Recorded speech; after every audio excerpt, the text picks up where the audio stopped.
Hi y'all, and welcome back to the channel. This video is going to be a little bit different because I am testing out some bookish ASMR. I don't know about y'all, but I am a big ASMR fan. I find it very relaxing. In fact, I just find it really relaxing when people do videos talking in a very soft voice, although I do enjoy whispers occasionally as well. This is just a trial run. I unfortunately don't have any fancy equipment for this. I'm just using my AirPod microphone. So it might not be the greatest sound quality, but if this is something people are interested in, I might invest in some nicer sound equipment. Alright, so in this video, I'm going to be showing you some books that I purchased from the bookstore, and then just giving you some ASMR. Alright, so the other day I went to the bookstore with my good friend from high school, who I hadn't seen in a very long time. We went to Book People, which is a locally owned Austin bookstore, and if you're ever in the area, I highly recommend checking it out. They are always doing author events, some of which are free and some of which are paid. The night that we had gone, author Holly Black was there. If you don't know who that is, she wrote a pretty popular book series. Yeah, The Cruel Prince, the fairy books, and she was there talking about a new book of hers.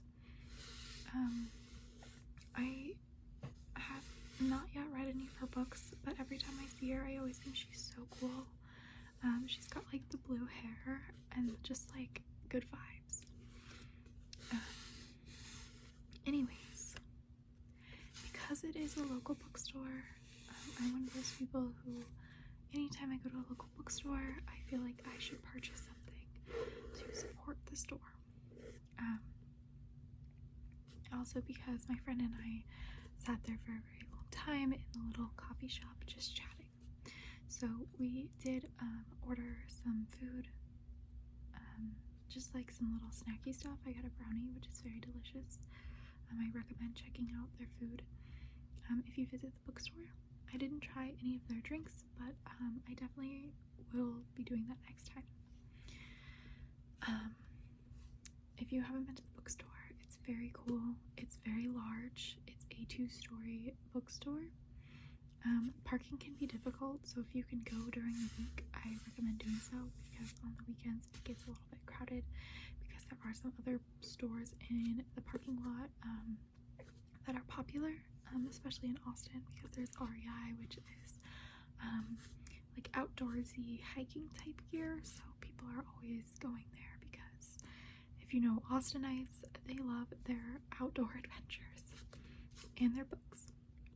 So Book People has a lot of popular books that are being sold right now, and then they have a lot of cool sections upstairs. I believe they have a queer literature section.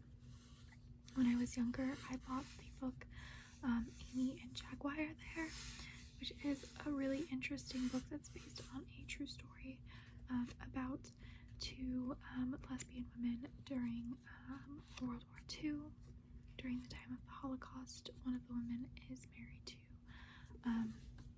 a German Nazi soldier, and the other woman is Jewish, and the Jewish woman comes to work for her as a nanny, and the 2 women fall in love. Unfortunately, it doesn't work out because of you can put together why it doesn't work out just given the time period, but I do recommend that book. It's very good. I was very angry at the German woman though, because I feel like she did a lot of stuff that put her lover in dangerous situations. Anyways, I highly recommend checking out Book People if you're in the Austin area. It's great. And be sure to check out what kind of author events are going on, because they have them all the time, literally every week. like a couple every week, I think. I know that Tracy Wolf was there. Like I said, Holly Black was there. Travis Baldry, who wrote Legends and Lattes, was there, as well as like some more non-fiction writers. Anyways, I bought my sister The Serial Killer by Oyinkan Braithwaite. I hope that I'm pronouncing that correctly. I also have like a very, well, my first name is very long. My like actual first name is very long, and it looks very intimidating to pronounce. So I do understand having names that people look at and are like, what is that? Anyways, I am gonna go ahead and read the summary for you. I've actually been wanting the like texture of this book is really nice. It's like kind of rough but not scratchy. I just really like the way it feels. Anyways, I've been wanting to read this book for a while. Like I heard about it a while ago, and I've been wanting to read it, and I saw it in the store, and I was like, alright, perfect, there's my book that I'm gonna buy. And I also like forgot how expensive books are when you buy them in not used bookstores. So I was like, oh, $17, but we want to support local businesses so they don't go away, so I went ahead and purchased it. Alright, so the summary, or the blurb on the back is, Coreid's sister, Ayula, is many things. The favorite child, the beautiful one, possibly sociopathic. And now Ayula's third boyfriend in a row is dead, stabbed through the heart with Ayula's knife. Coreid's practicality is his sister's saving grace. She knows the best solutions for cleaning blood, parentheses, bleach, and more bleach, close parentheses. The best way to move a body, parentheses, wrap it in sheets like a mummy, close parentheses. And she keeps Ayula from posting pictures to Instagram when she should be mourning her missing boyfriend. Not that she gets any credit. Coreid has long been in love with a kind, handsome doctor at the hospital where she works. She dreams of the day when he will realize that she's exactly what he needs. But when he asks Coreid for Ayula's phone number, she must reckon with what her sister has become and how far she's willing to go to protect her. I just think that sounds so interesting. Like the idea of how far a person would go for their sibling. Personally, I would go pretty far, but if my siblings were murdering people for like no reason, I don't know that I would be supportive of that. Yeah, like I would probably be like, hey, I think you need some help. Let's get that figured out. Anyways, I'm really excited to read this book because it seems very interesting. I also went to Barnes & Noble. Here's some crinkling of the bag. Hopefully that's not too loud. And because I got a bunch of book cards there for Christmas. So one of the books that I bought at Barnes & Noble is Juliet Takes a Breath by Gabby Rivera. I was really drawn to this book because look at this beautiful cover. Like, look at these two women. Also, look at her. She's so cute. I believe that's Juliet. Like, look how cute she is. I want her to be my best friend or my girlfriend. I don't know. But, like, I want this woman in my life. She's great. Anyways, I will go ahead and read Juliet Milagros Palente is a self-proclaimed closeted Puerto Rican baby dyke from the Bronx. That is, until her coming out to her family crashes and burns, and she's not sure her mom will ever speak to her again. But Juliet has a plan, sort of.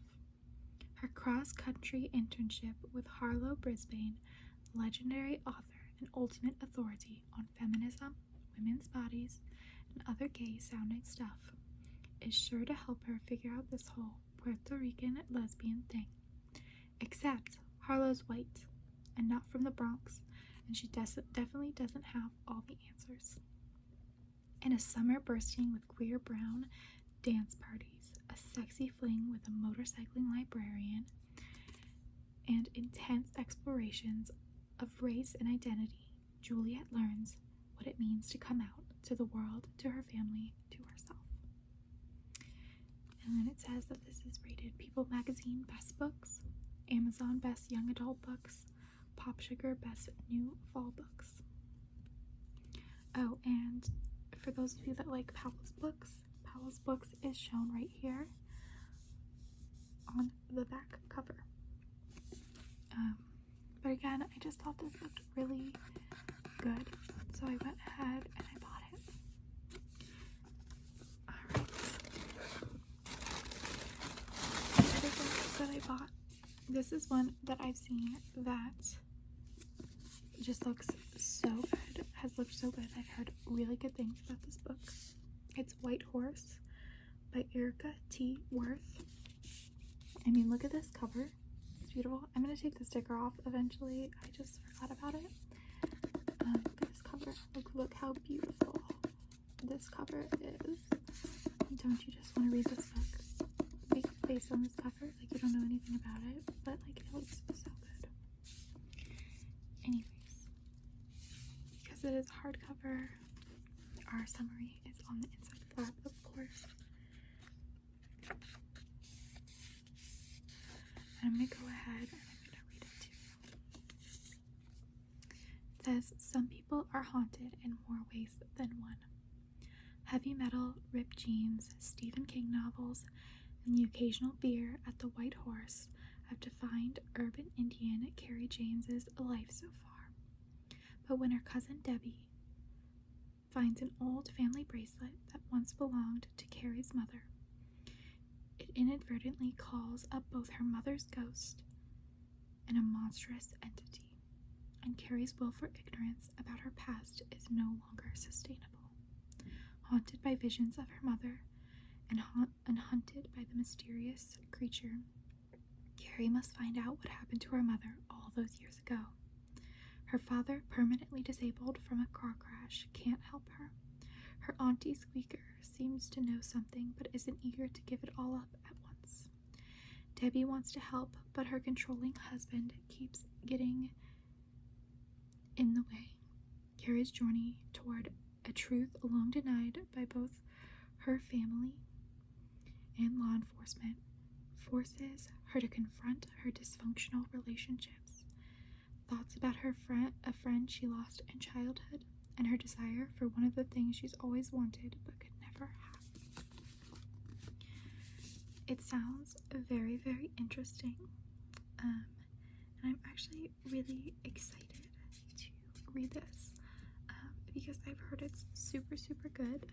The author Erika T. Worth is an Indigenous author. It says that she is an urban native of Apache, Chickasaw, and Cherokee descent.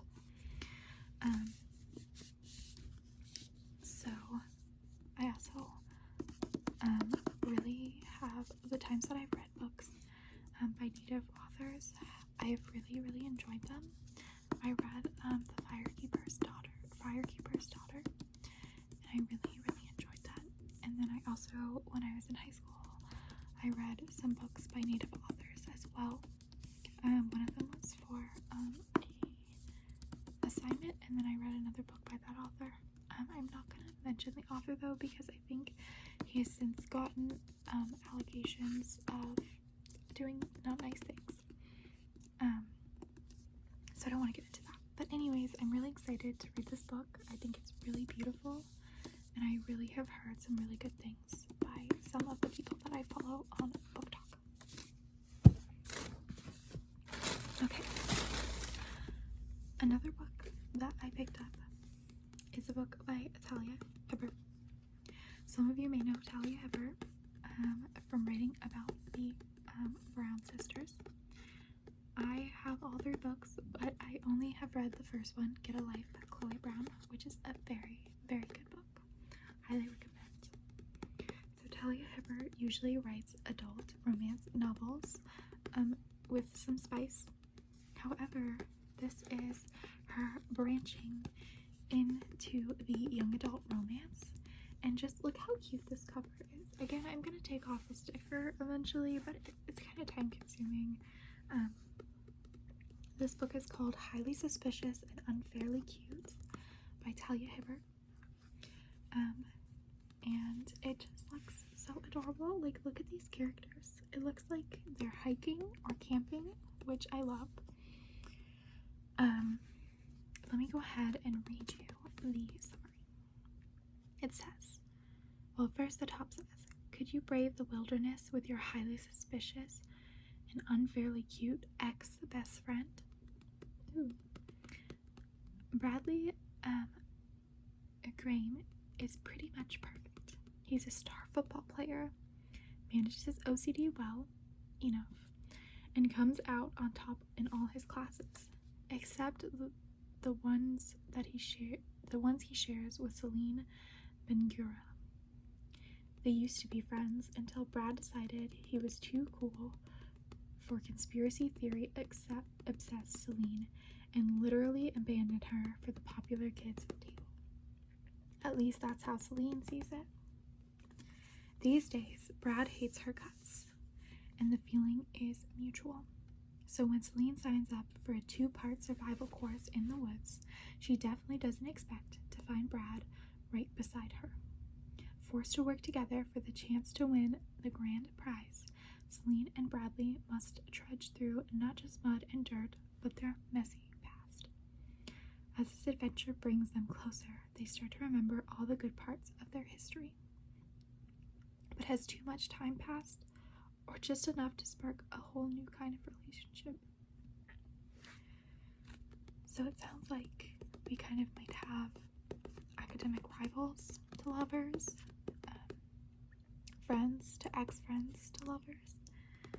That might be something that you should check out. I'm really excited to read it because I am a fan of Talia Hibbert's writing, and I really want to get into reading more of her books. I want to finish the other Brown Sister books this year as well, and I'm really excited to read this book because it sounds very good, and also it's really cute, so I'm excited to just have this on my shelf.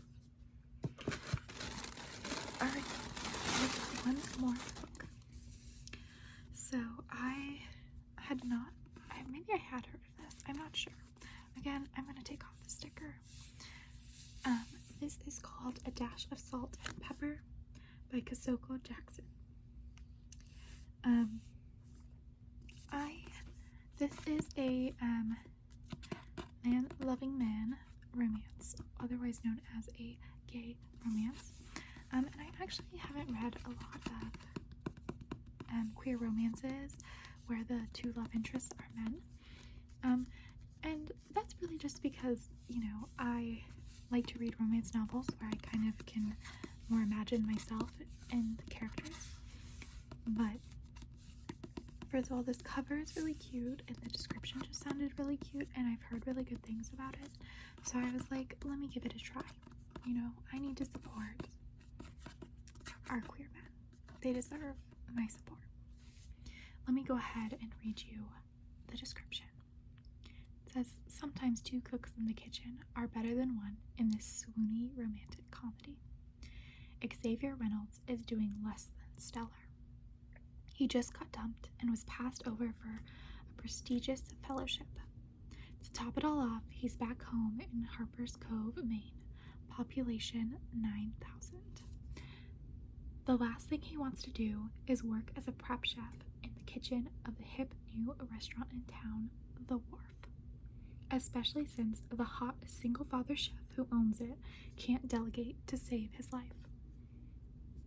Logan O'Hare doesn't understand Xavier, or why every word out of his mouth is dipped in sarcasm.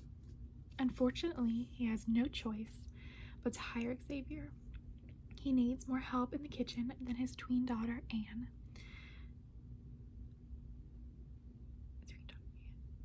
More help in the kitchen, and his tween daughter, Anne, can only mince so many onions. It might be a recipe for disaster, but Logan doesn't have many options beside Xavier. Stuck between a stove and a hot place, Logan and Xavier discover an unexpected connection. But when the heat between them threatens to top the Scoville scale, they'll have to decide if they can make their relationship work or if life has seasoned them too differently. Again, I'm really excited to read this. It looks very, very cute. It sounds really cute. But yeah, I'm excited. It sounds very fun. And so that is my whole book haul.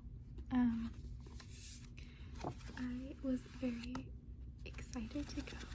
I was actually looking for a lap desk, but I didn't find one, so that's okay. We got some books instead.